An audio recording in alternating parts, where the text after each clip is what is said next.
궁금하실 것 같아서 제가 직접 오늘 수술을 할 때 이제 채취하고 남은 늑연골 한번 갖고 와봤어요. 가슴보다 조금 더 밑에 절개를 하는 걸로 들었거든요. 그렇게 해도 돼요. 근데 흉터 많이 보이잖아.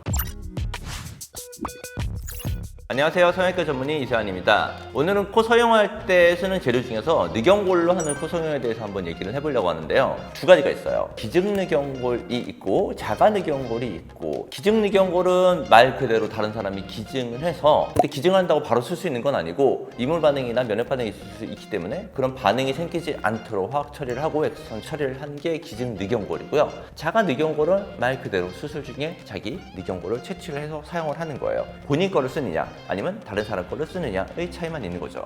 늑연골이 최근 들어서 좀 얘기가 많이 나오는 이유는 뭐냐면, 예전에 수술을 했던 코들을 보면 콧대가 높고 코끝이 많이 안 높은 코 형태들이 많아요. 그런 코 형태가 약간 마바타 같은 느낌이 나면서 좀 부자연스럽거든요. 예쁜 코들을 보면 코끝이 많이 올라가고 오히려 콧대는 자연스럽게 올라간 경우가 많아요. 코끝을 많이 올리려면 밑에 지지하고 있는 연골이 튼튼해야 되고 피부가 잘 늘어나야 되고 또 이식해 놓은 연골이 튼튼하게 받쳐줘야 되는데, 동양 사람들은 비중형 연골이 그렇게 크지가 않아요. 그러면 추가로 귀연골을 이용해서 코끝을 올리는데, 코 이렇게 만져보면 코 되게 물렁물렁하죠. 귀도 되게 물렁물렁하잖아요. 이렇게 물렁물렁한 연골로 코를 높일 때는 아무래도 높일 수 있는 데가 한계가 있어요. 그래서 단단한 연골로 코끝을 높여야 코끝이 많이 올라가고, 늑연골은 대부분 채취를 했었을 때 충분한 양이 나오기 때문에 높이는데 훨씬 더 좋은 재료가 되는 거죠. 결국은 늑연골을 사용하는 이유는 예전보다 코끝이 높은 화려한 코를 선호하기 때문에 생긴 현상이에요. 그런데 일반적으로 첫 번째 수술에는 늑연골을 그렇게 자주 쓰는 편은 아니에요. 당연하죠. 코를 수술하고 싶어서 상담을 왔어요. 갈비뼈연골을 써야 됩니다라고 하면 환자들이 좀 당황스럽잖아요. 다 똑같이 물어봐요. 그럼 흉터가 여기 남나요?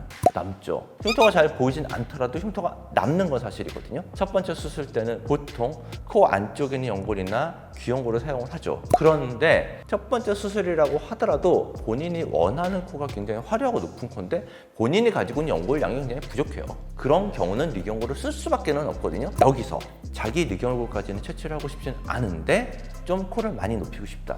그러면 이제 중간 단계인 기증 늑연골로 가는 거예요. 이제 첫 번째 수술 때는 자가 늑연골보다는 기증 늑연골의 빈도가 조금 더 있기는 해요. 기증 늑연골만 쓰면 되지 굳이 왜 자가 늑연골을 쓰느냐 궁금하실 것 같아서 제가 직접 오늘 수술을 할 때 이제 채취하고 남은 늑연골 한번 갖고 와봤어요. 보시면은 이제 이렇게 생겼고, 지금 채취한 늑연골은 탄성이 되게 좋고요. 그다음 되게 튼튼해요. 버티기도 잘 버티고요. 그래서 기증 늑연골은 무슨 차이가 있냐면 얘가 약간 말라있는 형태라고 보시면 돼요. 그래서 이렇게 탄성이 좋지는 않고 제가 이렇게 썼을 때 잘 부러져요. 자가 늑연골은 채취를 하자마자 바로 사용을 하죠. 프레쉬하고 상태가 굉장히 좋고 탄성도 좋아요. 자기 거를 바로 사용하기 때문에 아무래도 염증도 조금 덜 생기죠. 기증 늑연골은 염증 확률이 조금 더 높기는 해요. 하지만 기증 늑연골은 흉터가 자기 가슴에 남지가 않고 자가 늑연골은 흉터가 남는다는 단점이 있죠. 그리고 이제 경험이 적은 사람이 늑연골을 채취를 했었을 때는 기흉 같은 거 생길 수 있고요.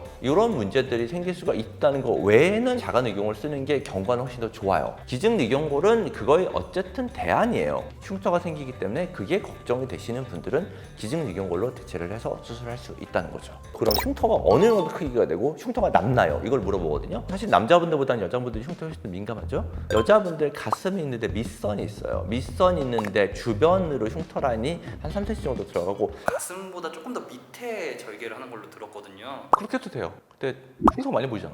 비키니를 입었는데 여기면 가려지는데 흉터가 여기 있어요. 이거 이상하지 않을까? 대부분 밑선이 약간 가려지는 살짝 위로 들어가는 경우가 많기 때문에 생각보다 흉터는 많이 보이진 않아요. 한 3개월 정도 됐었을 때 사진인데 약간 붉은스러운 색깔이 있는데 시간이 지나면서 점점 흐려져서 나중에 거의 안 보이게 될 거예요. 근데 내가 제 늑연골이 필요한 건지 아닌 건지가 제일 중요하겠죠. 우리가 옆에 단면을 보였을 때 여기 입술이 있는데 경계에서 코가 앞쪽으로 얼마만큼 튀어나와 있는지가 보이죠. 그만큼이 얼마만큼 튀어나와 있는지가 비중형 연골의 길이에요. 거기 부분이 많이 안 튀어나와 있으면 사실 비중형 연골이 짧은 거거든요. 본인이 코 있는 데를 고개를 들어서 거울을 한번 보시면요, 콧구멍이 길이가 굉장히 짧은 분들이 있어요. 그러면 비주가 짧고 안쪽에 비중형 연골이 작은 분들이 많아요. 그런 분들 중에서 본인이 코를 이렇게 물어보세요. 코끝이 이 안쪽까지 쏙 들어가는 분들이 있어요. 그런 분들은 안쪽에 있는 연골이 엄청나게 약한 거거든요. 이런 분들은 늑연골 쓰는 게 좋은 경우가 많아요. 뭔가 얼굴이 안쪽으로 들어간 느낌 있죠. 콧대 부분도 그렇고 코끝도 그렇고 안쪽으로 좀 들어가 있고, 특히 옆에서 봤었을 때요, 입이 약간 나와 보이는 느낌. 입술과 코가 높이 차이가 많이 안 나고 코가 되게 안쪽으로 많이 들어가 있어요. 이런 분들이 고개를 살짝 들은 사진들을 보면요, 비주가 엄청나게 짧아요. 콧구멍이 옆으로 퍼질 수는 있어도 위로 올라온 느낌이 별로 없어요. 이런 코들은 코를 눌러봤었을 때 코가 안쪽으로 쑥 들어가면 비중 연골이 짧기도 하고 굉장히 약해서 힘을 못 받는다는 뜻이거든요. 이런 경우는 늑연골 쓰시는 게 좋아요. 실제로 이제 수술한 케이스의 사진인데요, 아까 제가 말씀드렸던 것 같은 느낌 있죠?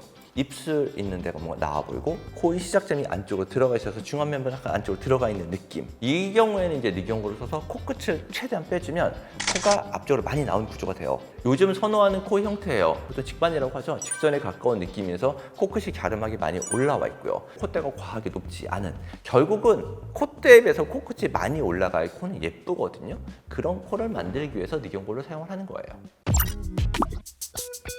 무조건 늑연골 쓰라는 얘기는 아니고요. 상담 올 때부터 전 늑연골 쓸게요 라고 오시는 분들 요즘은 꽤 있어요. 한마디로 화려한 코를 되게 선호하시는 분들이죠. 그런 분들 중에서도 얼마든지 비중경 연골, 늑연골도 되게 튼튼해서 괜찮게 모양 만들 수 있는 분들도 있거든요. 굳이 늑연골 안 쓰고 수술하라고 설명을 드려요. 안쪽이 구조가 어떤지도 보고 만져보고 해서 진짜로 늑연골이 필요한 콘지 아닌지를 평가를 하는 게 굉장히 중요하기 때문에요. 전문의랑 상담을 해보시고 어떤 수술 방법으로 하실지 결정하시는 게 좋을 것 같습니다.